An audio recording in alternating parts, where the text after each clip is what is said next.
christiangeekcentral.com. So, oh my gosh! Look who I forgot about. Mr. Orc. Could have been using him this whole time. Okay, let's give him a free attack. Poor guy got neglected. Was this pit trap here or out here?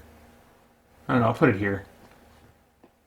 1, 2, 3, 4, 5, 6. He's got a move of 6, right? There's that orc card. Here it is. Oh, he's got a move of 8, so yeah, he's plenty good. Let's see, do I want to try and bleed? Put bleed on the wizard? I think I do. I think I do. Oh, but he misses. Unsuccessful attempt at bleed. Thank goodness, frankly. All right. So now it is we'll say it's the barbarian's turn, right? Yeah? Okay.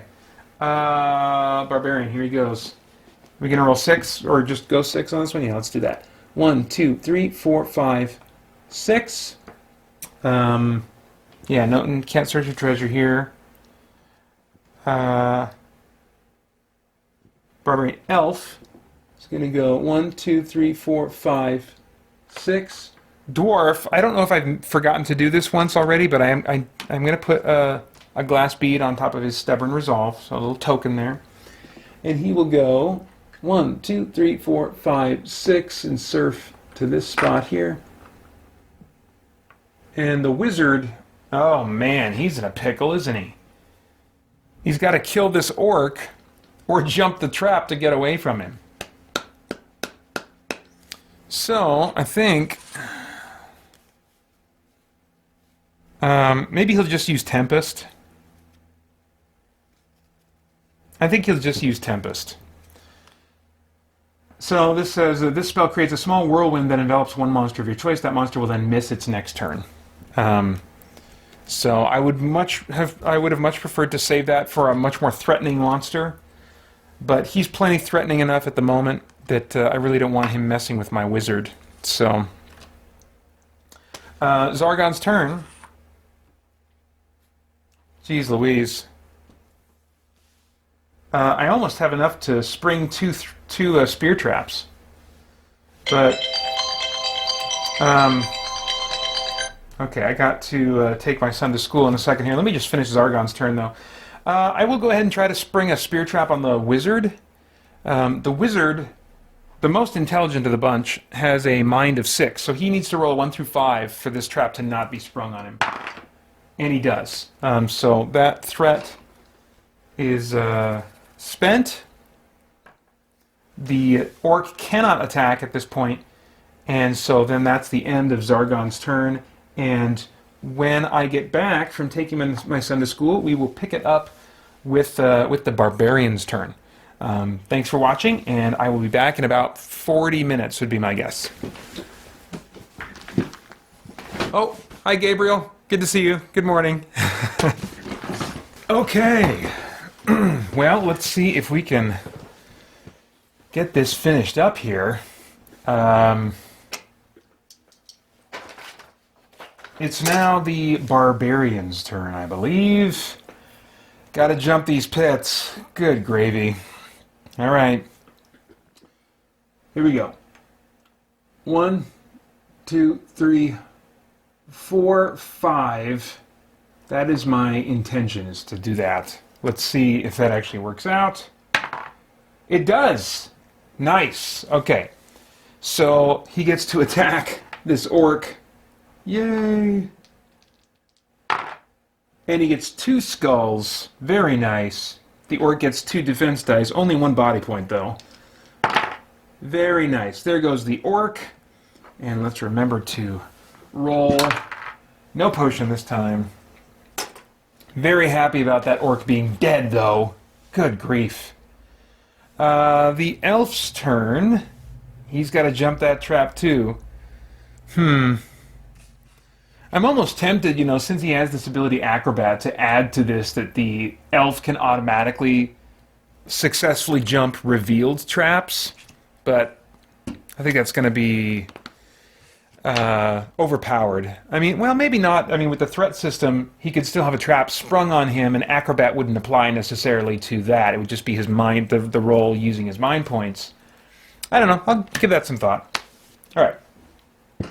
So he's going to move. I almost rolled for movement. Still trying to shake off the original rules. 1, 2, 3, 4, 5, 6 is the intention. Let's see. Nice. It's a shield, so he did not fall into the trap. Yay! The dwarf gets another token added to his stubborn resolve. I don't think it's going to last for any period that's really useful to him. He's going to try and jump this trap, though. Here we go. 1, 2, 3, 4, 5, 6 is the intention. Here, let's statistically try to help ourselves out here. All right, black shield, very good. So, oh, hold the phone. You know what? If I'm honest, I think this pit trap was actually right in front of this door. I remember thinking that I had, in a row, 2 traps that were in front of doors. So I think that's actually where that belongs. So I'll just move him there for now. Zargon's turn, gets 1 threat. I could spring a spear trap at this point. Let's see, who has the least amount of health? Dwarf 3, Barbarian 1. Let's see if we can finish off that Barbarian with a spear trap. I mean, it's likely to be triggered. He has to roll a 1 for it not to be. No, that's not going to happen. And then, let me remind myself how this... Oh, yeah, no, I need to look at the original rules to remind myself. I think it's just don't roll a skull if you want to avoid a spear trap. Let's see here.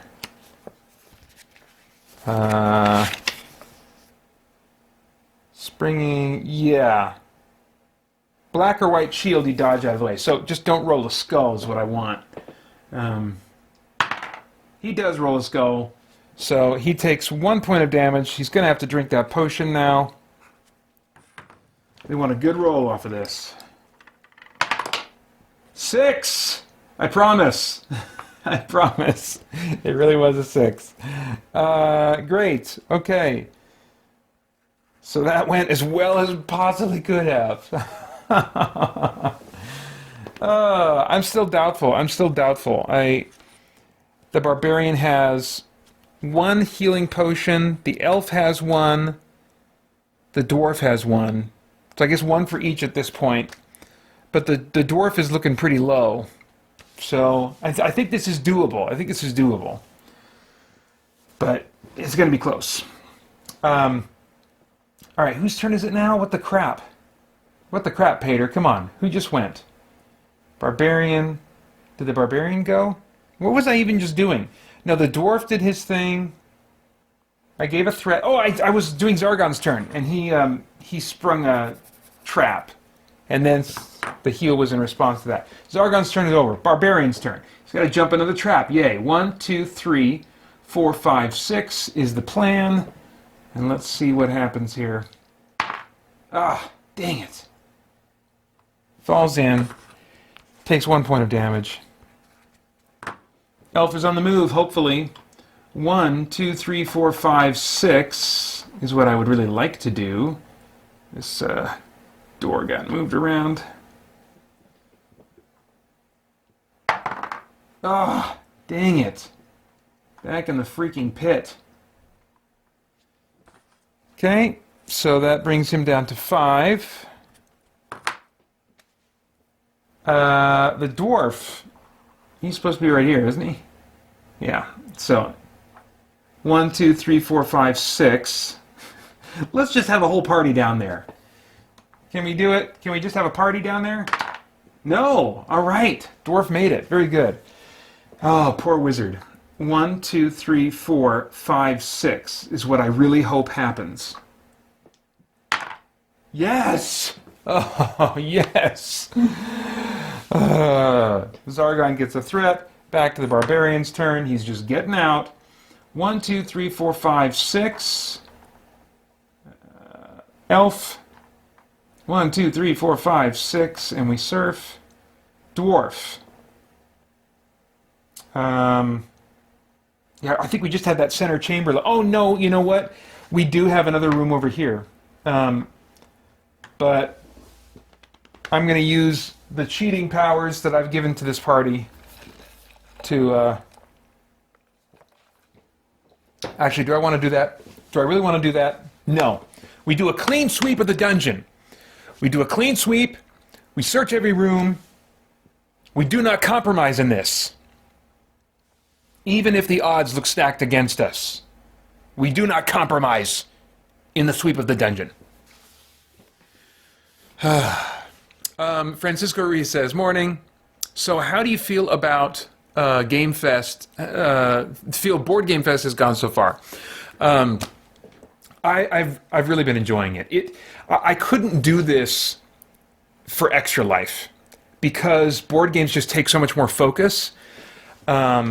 I could do it in like maybe the morning or early afternoon hours of Extra Life when I'm at my strongest and my sharpest. But doing it this way, spread out over a week, and each time, of necessity with my schedule, I'm having to break it up and have, maybe only do like as much as 2 or so hours at a time. But I think having those breaks has actually been good for me. And I do feel a bit spent after each of these like stretches. I've largely been doing this in the mornings this week. And then once I'm done, at whether it's noon or 2 on a day this week that I've been able to, that I end, because I have to pick up boys, and it just becomes impractical for me to try and do something like this once I bring home my boys from school. So at that point, I just feel it. I'm like, oh man, I've been on for you guys, trying to bring you in mentally to the mental experience I'm having. But it takes energy to do that, because normally by myself, if I'm playing a solo game, it just looks like this.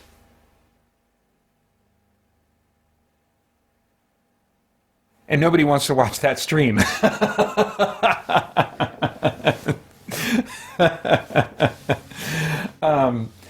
But yeah, all things considered, I'm really enjoying it. I think that, and I mentioned this a day or two ago, there are some of these games that I would not probably try to sit down and solo if I wasn't making content. But it is a different animal. It's a different experience for me when I am realizing, okay, I'm going to be streaming this, and so I need to talk out loud, share my thought processes out loud.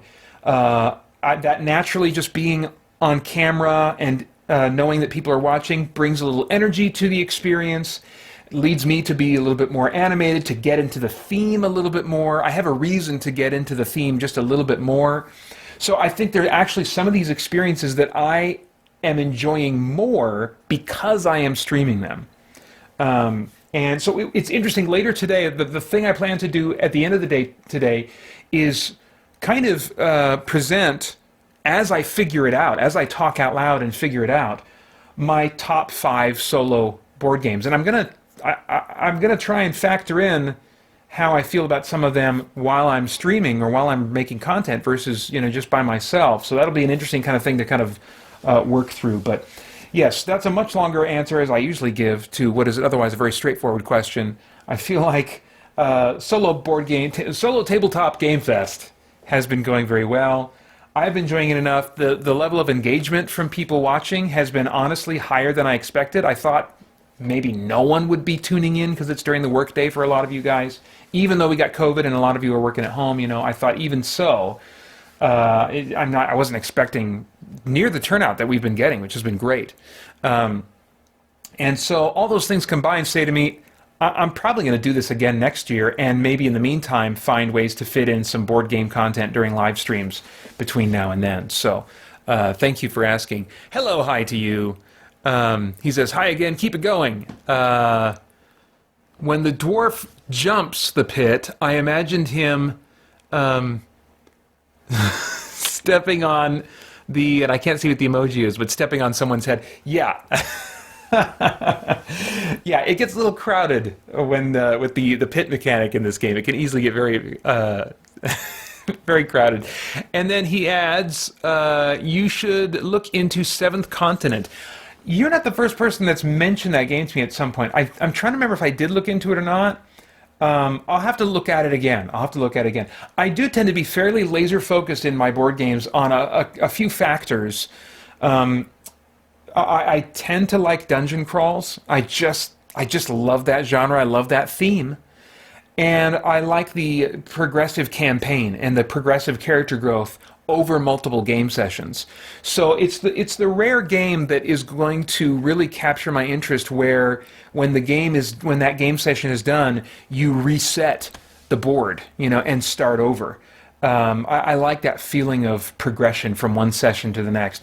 Maybe that's why Mage Knight, even though it is a game that you reset at the beginning, almost feels like a campaign game, because it takes so long to play, and as long as you can leave it set up, as I'm able to do with these flat boards that I have, it can feel like a campaign a bit, albeit a shorter campaign than, say, something like HeroQuest or Descent or whatever, but you can still get that over many sessions sense of progression. But and then finally, before I jump back in and focus here, Francisco Ruiz says, I appreciate the longer answer. Oh, good, because I don't think I can help but give it a lot of the times. What the crap was happening? What was I doing? Oh, yeah. I think I had just moved with the Barbarian of Dwarf. The Dwarf made it through here. Or no, the Wizard made it through. I don't know. I'm just going to start fresh. Wherever I was at, I'm starting with the Barbarian's turn.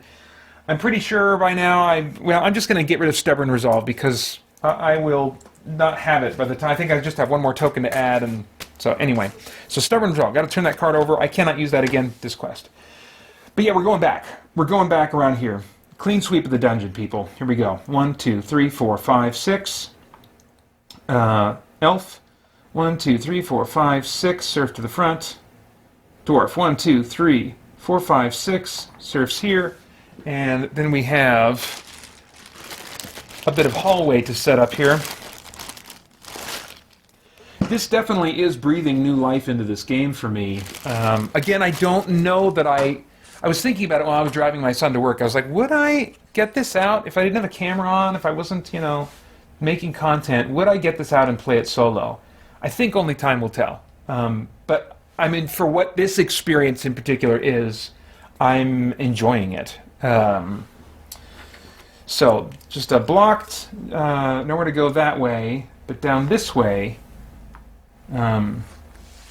there's potential. Camera's getting just a little bit wonky here. There we go. That's pretty good. Okay. And I think that was as far as his movement could take him. Yeah, because he surfed to the front. And Wizard. 1, 2, 3, 4, 5, 6. It does, not rolling streamlines things, makes it go a little bit faster. The things I'm adding certainly add more time to the play than the things I'm taking away. But just for the feel of the experience, I love not rolling for movement. I love not searching for traps. Because then I can just move. I can just move my guys where I want them to go. Now, normally, actually, when I'm playing this with Titus, my youngest, and he's playing as Zargon, I don't bother rolling a lot of the times for movement, because if there's no monsters and I'm just moving in areas that I've already revealed, there's no reason to move and just limit my turns, because we'll just keep cycling through. Zargon has nothing to do. But when Zargon gets a threat token for every turn, even if nothing else is going on the board, then it's still... I like that. Even though I'm moving and counting one, there's a sense of intentionality to my moves, and trying to make the most of my moves and my time, because the clock is ticking and danger is always mounting with these threat tokens. So I think even just getting one threat per turn, I don't think it's I'm liking the overall balance. The challenge I've added for the heroes, the benefits I've added for the heroes so far, I think I'm finding, as I experiment, something that is going to work for me. Would I recommend doing something this extensive for someone who's never played the game before? No. Like, if you for example, buy the reprint of the game and you've never played HeroQuest, or the last time you played it was a long time ago, I wouldn't say start with this. I would say, mess around with either my rules that I'm playing with, which again are still very experimental at this point, or other overhaul rules that you can find on Board Game Geek or other places. I would say don't mess with those until you find you're losing interest in the base game, because there's a lot of advantages to the base game and the simplicity and streamlined nature of the rules, and it's got the benefit of being a nice bridge between adult players and kid players.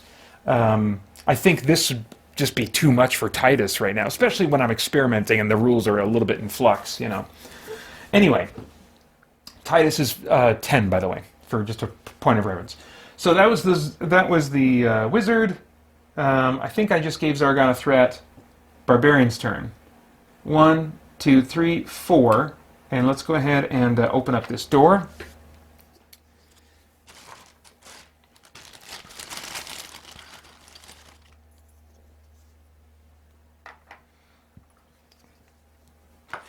And we'll see what's in here.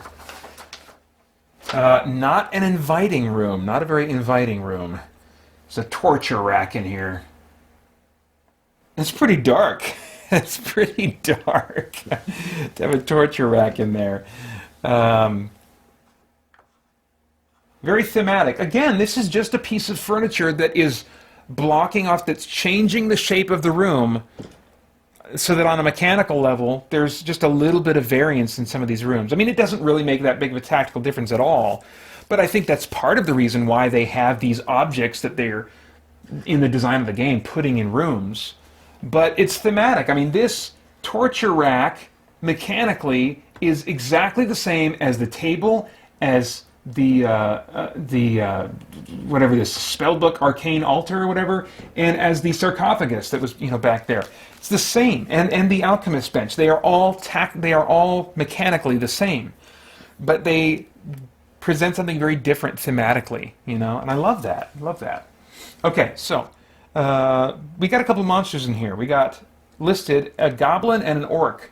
Let's see if that's what they will actually end up being.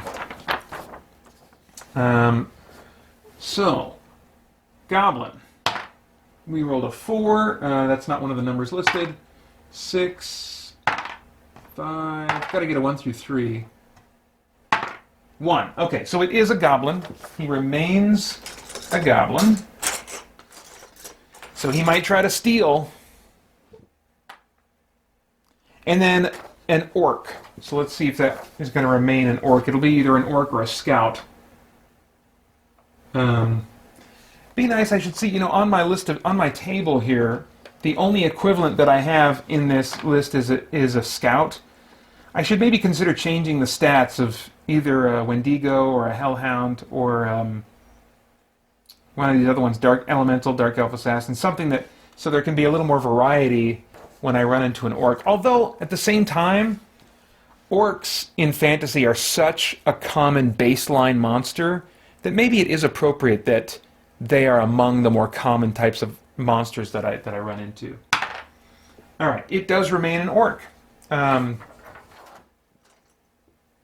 here's an example. Well, both of these. The other goblin that was out before had just a straight sword, and this sword. Come on now. This sword has some curve to it. You can tell that he's grinning. He's got a notch in the sword. Little details, the belt buckle, all that, really nicely put together. I'll bet the new minis will look even better. Let's see here. This one, there's multiple models of orcs, and mainly the difference with these is the different weapon that they have. But he's got that big cleaver. Oh man, that is a nasty looking thing. But look at that, the chainmail. The rings and the chainmail, I mean, the detail in that. Very nice. Alright, so we'll actually point these guys. Not that facing matters in this game, and I wouldn't want to add that as a mechanic.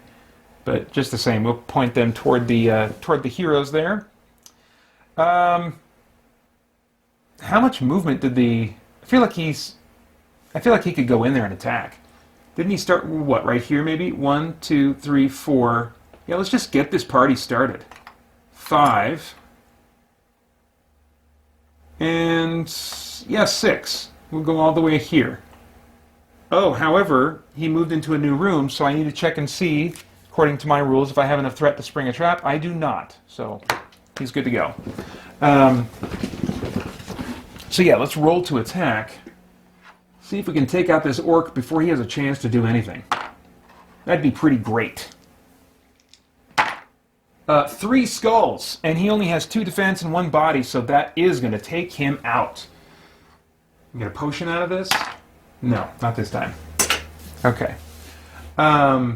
Nice. Okay, so the elf now is going to get in there. 1, 2, 3, 4, 5, 6. Move him right there. He gets 2 attack dice. 2 skulls. Very nice. Goblin only gets 1 defend die, and he's got 1 body, so he is history. Love it. Love it. No potion. Okay. All right, well, let's get the dwarf in here and search for treasure.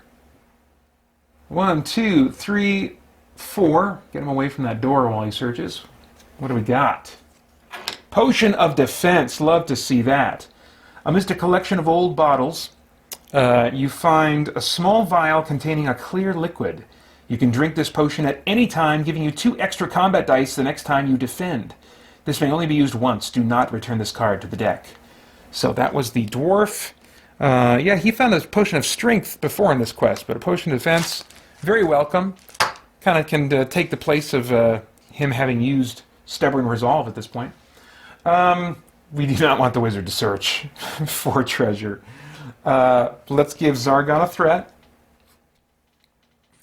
And then we'll cycle back around to the barbarian. He's not near the door, so he'll go ahead and search right before he moves. Gold! Find a loose stone, tear it from the wall. Behind it you discover a small leather pouch wrapped in an old rag. Peering inside you find 25 gold coins. Very nice. Alright, so he's going to move now. 1, 2, 3, 4, 5, 6. Back on our journey to the center chamber. Elf, I don't believe he's searched. He's the last one that needs to search in this room still.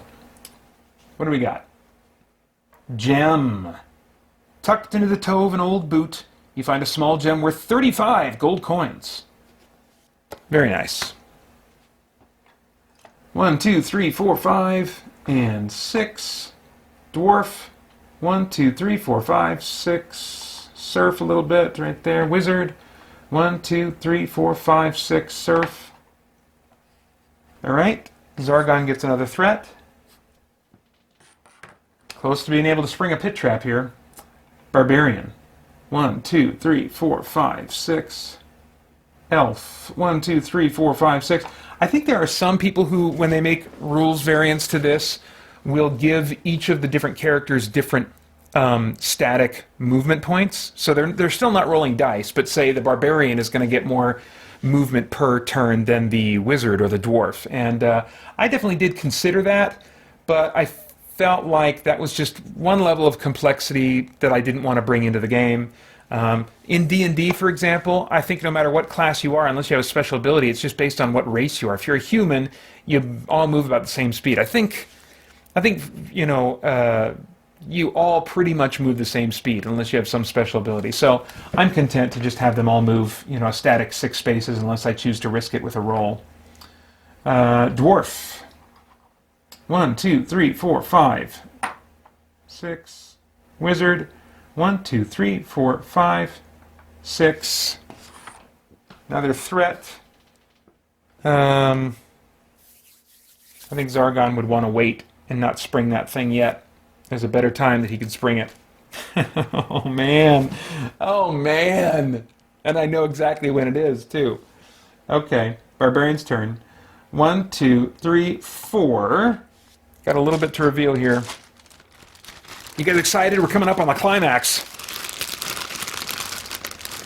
This is when the music would start slowly picking up in intensity. What did I just say, 4 when I rounded that corner? Let's pretend that I did. 5, 6. Elf. 1, 2, 3, 4, 5, 6. Dwarf, 1, 2, 3, 4, 5, 6. Bedwetter, remember? 1, 2, 3, 4, 5, 6. Zargon gets another threat. Got 5 now. You know, I haven't used my threat to spawn a monster.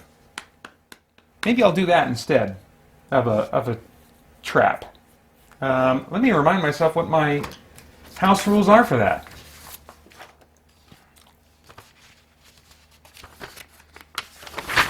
Usually when I'm playing, when I played Descent First Edition with my buddy for years and years and years, I kind of started getting bored of combat, and I felt like it slowed down the progress through a quest to spawn more monsters, and so I really started, not out of thematic interest, but really out of practical and mechanical preference,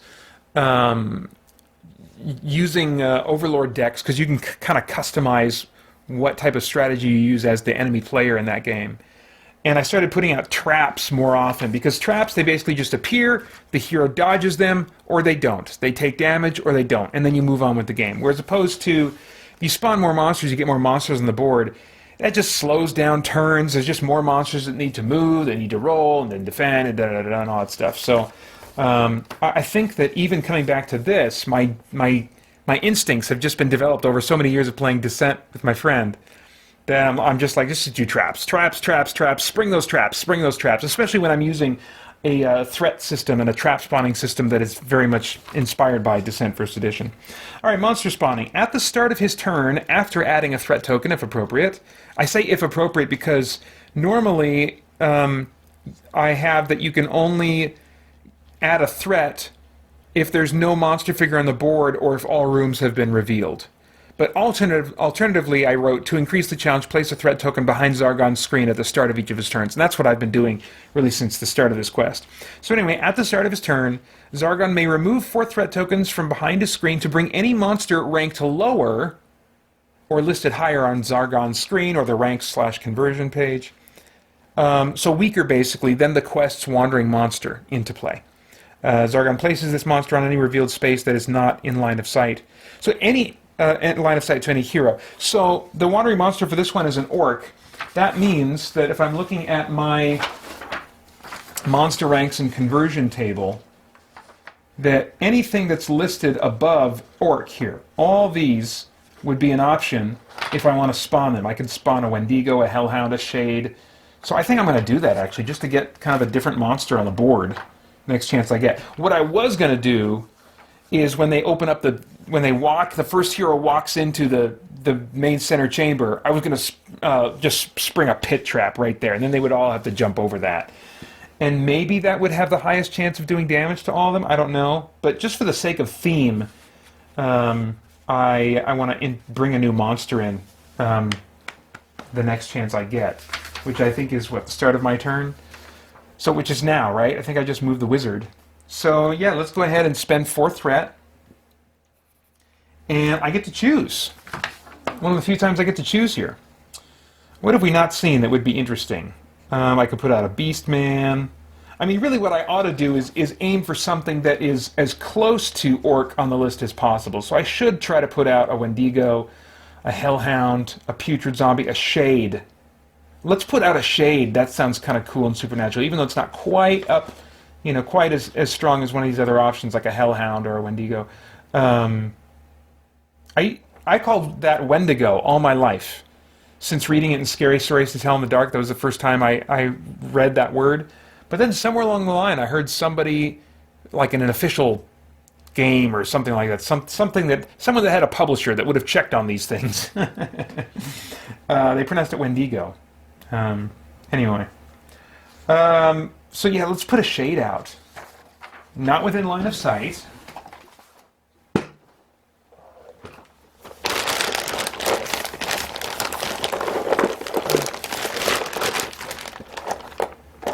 Where is a Shade? That's not a Shade. Oh, here we go. Here we go. I love these minis. Wispy, Grim Reaper looking things. Dang, they got big hands. My gosh. And again, I love that they're the same color as the undead monsters I mean, not all the Descent monsters are appropriately fitting. They're not, there aren't green ones, and what's the other color? Gray. Anyway, look, all I got to do is go back just that far, and he is not within line of sight. So let's see what a shade's stats are. I don't even know what they are. Just thematically, I'm like, let's get a shade out. That sounds spooky. So they have, oh boy, what is this? Attack 2, defend 4, body 1. So you only have to get them once, but they're hard to hit because of that defense. Mind 0, move 6, intangible. I don't like the sound of that. And I came up with these rules. I don't even remember what this is. Let's find out.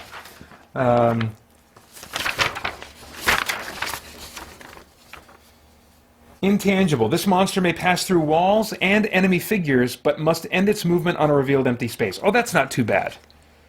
That's not too bad. But yeah, I think that those stats kind of make sense.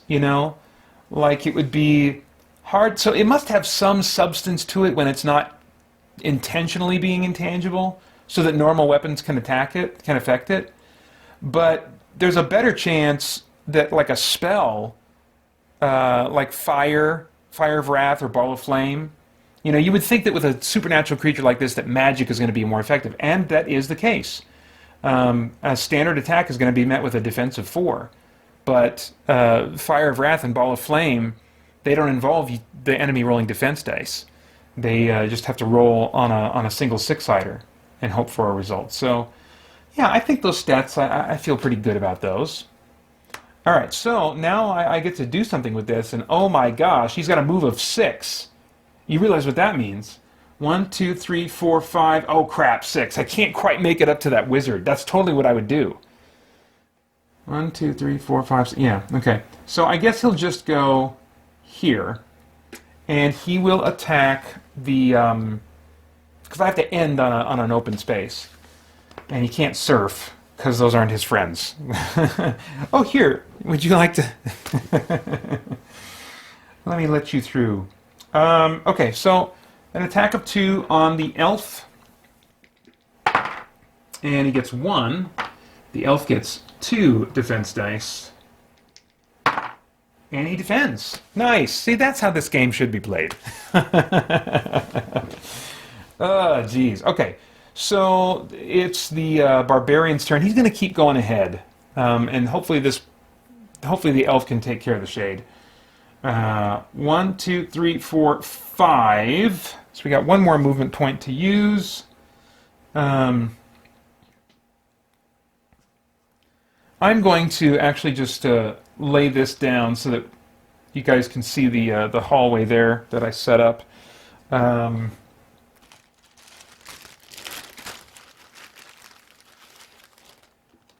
So that passage is blocked, and we have an ominous door leading into the biggest room on the board. That's kind of like with HeroQuest. That's one thing you can almost always count on, is if the center room is available, it's going to have the worst stuff in it. That's not always true. Maybe only like 60% of the time, 70% of the time. But it's pretty common, like big boss in the big room. So he can move one more space, so he will. 6. Oh, wait a minute. Oh no, I don't have enough threat. Oh, this isn't a new hallway. Well, is it a new hallway? The rule that I made for myself is when a hero enters a new hallway or a new room, then he has to roll. And I don't know, turning a corner like that, if that would constitute... I don't know, I'm not going to worry about it right now. So, one more space. Elf. Elf is going to attack and then move. Let's see, does he have anything that would help him that he wants to use right now? Nope. Alright. So, 1, this could take him out. And it does! Nice. Very cool. And let's see, we get a potion off of this guy? We did not. Alright, I guess thematically that makes sense. That he wouldn't be lugging around junk. Elf is going to move now. 1, 2, 3, 4, 5, 6. Dwarf. 1, 2, 3, 4, 5, 6. Wizard. 1, 2, 3, 4, 5, 6. You know what? Let's just stop there. Zargon gets a threat. Here we go. Barbarian. 1, 2. Open the door. Okay. Got a fireplace right here. Again, tactically equivalent to a bookshelf or a cupboard, but a nice bit of flavor. And we got a treasure chest. That's cool. Like seeing that. We've got a throne, or a big cushy chair. It's a throne. It's weird that it's placed here, though. I would think it would be in a central location. So it's I don't know, whatever. This isn't really a throne room, I guess. If it's got a fireplace in it like this, you know, it's giving me vibes of someone important lives in this space or uses this space, and so they would have this, and they got a nice fireplace, but you know, not necessarily a place where they take meetings, a big like throne room. Okay, so now we put out some stuff. We would put out a Chaos Warrior. We've seen a couple Chaos Warriors, so let's actually roll and see if this is maybe something else instead. It could be a Chaos Beast or an Elven Warrior. Let's find out. Nope, it's a Chaos Warrior. All right.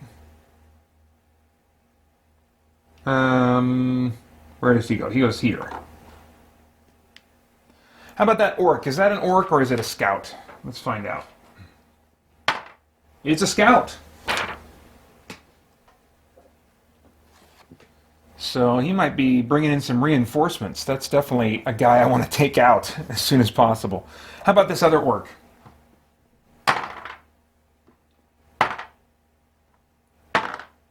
Nope, it's an orc. Boy, if I would have had 2 scouts in here, that I can see that getting away from me. Actually, hold on a second. There were 2. This is a room with 2 orcs. Hang on, let me redo this. Because when there's a room with 2 orcs, I can and probably should roll on this table instead. So I could produce a Dark Elf Assassin, an Elemental, an Ogre Warrior, or an Ogre Champion. Let's take these 2 guys. Oof. Everything's fine. I'm fine. I gotta fix my little camera stand here. Is this gonna... It was being so good for me for so long. Is that gonna work? Is it still working for you guys? I think it is. Some piece just fell. Something bounced off of my shoe. I don't like that when I'm playing a board game. Okay, it was just a 10-sider, I think. Okay. My gosh. Things are getting knocked around. Earthquake! Alright, so, no, we're going to take these guys out for a second and replace them with something, maybe. Let's see. So just roll a 6-sider to figure this out. 3. Okay, so instead of the 2 orcs, we're going to put 1 elemental in there. Well, this ought to be interesting.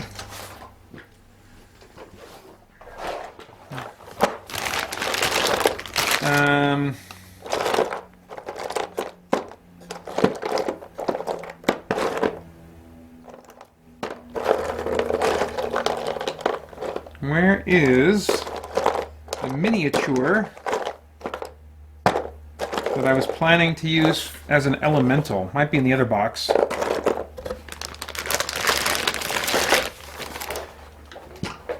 Yeah, as I said once before, it does get more fiddly if you're going to bring in other miniatures and a bunch of other monsters and stuff.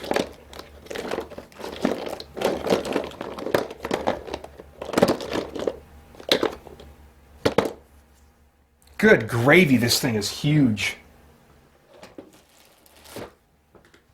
I forgot it was so big, my gosh. Alright, where's the best place to fit this thing? Well, here, let's change the placement just a little bit here. We'll put the Chaos Warrior there. Put the Elemental here. Look at this guy. That light is maybe a little bit too bright to get a good look at him. Oops. I don't know what that means. Oh, there we go. That was the problem. I had some, when my phone fell over, it activated some kind of weird lighting thing. So yeah, look at this thing. And, you know, someone was asking the other day, or someone said, you got to paint those minis. And this would be a prime example of why I would not want to paint the minis. Because what is this? Is this an air elemental? A fire elemental? A water elemental? I don't know. It could be any of those. Probably not an earth elemental. Well, I guess it could be. It looks, you could imagine these are kind of like rocky things or something, and this is all sandy, swirling sand or something. But, you know, once you paint it, you lock it in. You lock it in. And I like the shape to be there, and this is a really nice looking mini. But I like the color palette to be just absent so that I'm not locked in my imagination. So, look at that sucker. That is huge. That looks like the scariest thing in the room. Not the actual big boss I'm going to put out, which is not going to be the gargoyle. Remember I said at the beginning that we would actually be taking on a gelatinous cube. So this is going to be inexorably sliming its way toward the heroes and doing bad things to them if it reaches them. So this is just it's a room full of bad business. So let me get the cards out for, let's see, I've got the Chaos Warrior out in one of these cards I've got. I'm really glad I made these cards. I think it would have just been so hard to, you know, have the various combinations that I could run into in this room, or in any of these rooms. Some of these I can set aside. So I got Chaos Warrior, and now I need the Gelatinous Cube and the Elemental. Elemental, let's look at his stats first. Oh, how many movement did the... Oh, I never replaced that door. How many movement did the Barbarian have left? I don't remember. He was right here, wasn't he? So 1, 2, open the door, and then he can get in there. He's got a lot of movement left. Plenty for anything I might want him to do. There we go. Alright, so the elemental stats.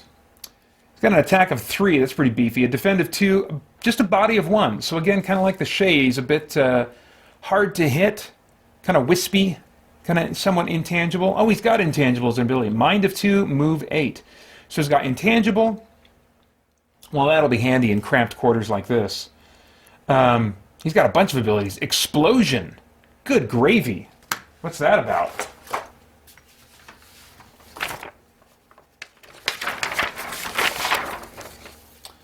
Explosion. This monster rolls a single attack against all adjacent heroes who each roll defense separately. So basically just an explosive attack that affects all spaces around him. Just the heroes, though. That's cool. And again, a good thing in close quarters like this. Earthquake. That's the next one he has. All adjacent heroes, if he activates this ability, remember he has to choose one of these, other than the automatic one, intangible, he has to choose between the rest of these, just one of them to activate. And it only activates on a roll of 4 through 6 on a 6-sider. So the other option would be all adjacent heroes are unable to move on their next turn, because he just sets off an earthquake. So maybe he's an elemental, like he's all the elements at once. He's fire, he's earth, he's water, he's wind, all that stuff. So that's an option. That could be useful. And then Smash is the last ability he has. And this one I gave, I think, to every monster that takes up more than 2 spaces. And it's, in large part, it's a practical thing that I had to do, because compared to Descent, the movement space, the area that creatures have to move in is much more cramped in this game. And so when you get a creature that's 4 spaces, he's not going to be able to move into most of these hallways. So rather than completely locking him into an area, I gave them the ability Smash. And what that says is, instead of moving, this monster may place a falling block tile. Oh, so maybe this is automatic as long as he does it instead of moving. Instead of moving, this monster may place a falling block tile on an adjacent wall line between any two spaces, indicating that the wall here has been destroyed and may be passed through. So if he wanted to bust through this wall right here, then I would put like a falling block indicator right in this space here to show that these two spaces have now been smashed through. There's just rubble remaining, and he could move through them if he wanted to. So if the heroes started leaving or something and they thought they were getting away from him, instead of moving, he could go, guess what, suckers? Smash! Oh yeah! Comes busting through like the Kool-Aid Man. My boys had never, they never heard of that before. I think they heard that quoted, but they didn't know what the actual reference was, and so we pulled up a compilation of Kool-Aid Man wall breaks on YouTube the other day. That was fun. Okay, so Barbarian. He's moved 2 spaces. He can move to... Oh, Gelatinous Cube. We got to get the Gelatinous Cube out. Kind of see what we're dealing with on that front. Let me just briefly stop and restart my record. Well, no, I can wait a little bit on that. Let's see if we can get through this, and then I'll stop and restart my recording on the reset for the next game. Gelatinous Cube. Let's see here. Francisco Ruiz says, it will always be Wendigo to me. Also in Lord of the Rings, I always read it as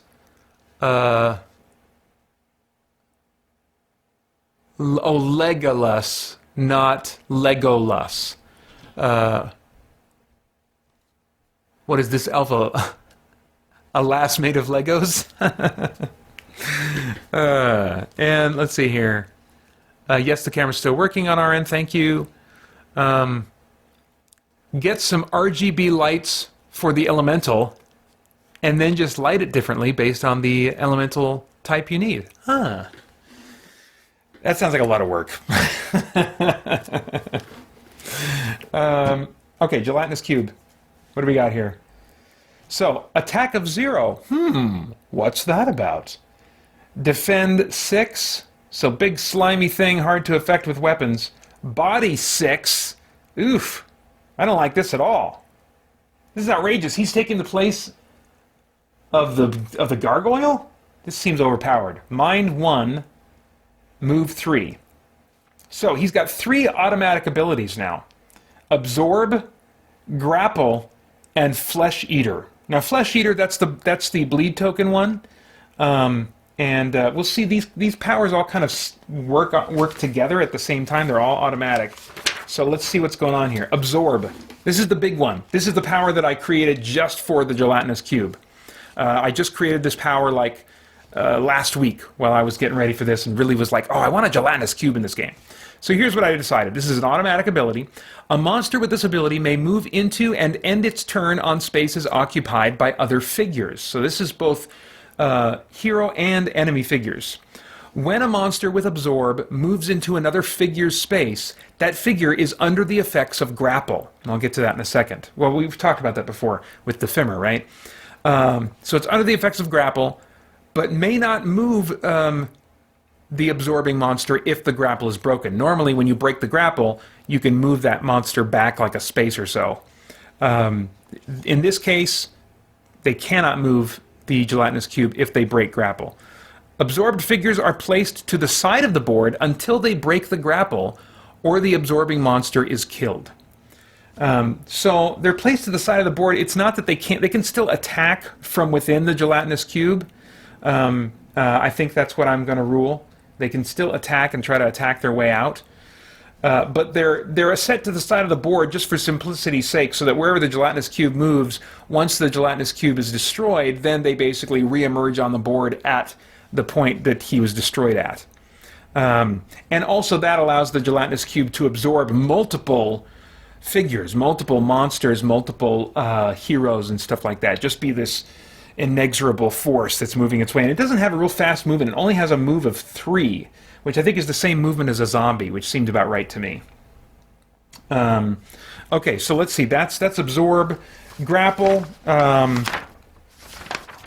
Once it moves into the space, the figure is automatically under the effects of grapple, so you don't want this thing to move into your space. That's bad. Grapple, as a reminder. Targeted hero may not move. Oh, crap!